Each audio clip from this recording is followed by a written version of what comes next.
మాత్రమే ఉంది పెద్దలారా. సమయ పాలన తెలిసినటువంటి పెద్దలు కాబట్టి మరొక మాట గుర్తు చేసుకుంటే మన ప్రధాని ఇచ్చినటువంటి పిలుపులు మీకు తెలుసు కదా.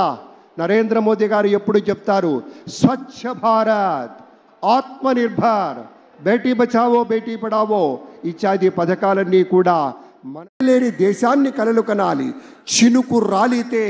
చినుకు రాలితే విత్తనమై మట్టి గుండెల్లో దూరి మొక్కై తనువంతా విచ్చుకొని మహావృక్షంగా ఎదిగి రేపటి రోజుకు కావలసినటువంటి విత్తనాలను కూడా అందించేటువంటి రీతిలో ఎదగాలన్నదే లక్ష్యంగా ఉన్నటువంటి నేత మన ముఖ్యమంత్రిగా చంద్రబాబు నాయుడు గారు ప్రమాణ స్వీకారం చేయబోతూ ఉన్నారు. అలాగే మరి ఫారినర్ గవర్నర్ ఆఫ్ తెలంగాణ ఇటీవల రాజకీయ రంగ ప్రవేశం కూడా చేసినటువంటి డాక్టర్ తమిళసై సౌందరరాజన్ గారికి సవినయంగా స్వాగతం పలుకుతున్నాం. మేడం గారికి చాలా ప్రత్యేకమైనటువంటి స్వాగతం అమ్మా. డాక్టర్ తమిళసై సౌందరరాజన్ గారు తెలంగాణ రాష్ట్రంలో గవర్నర్గా ఉన్నా కూడా మన మీద కూడా అవ్యాజమైనటువంటి అనురాగం, ప్రేమ, వాత్సల్యం, కరుణ ఉన్నటువంటి తల్లి. ఆ తల్లికి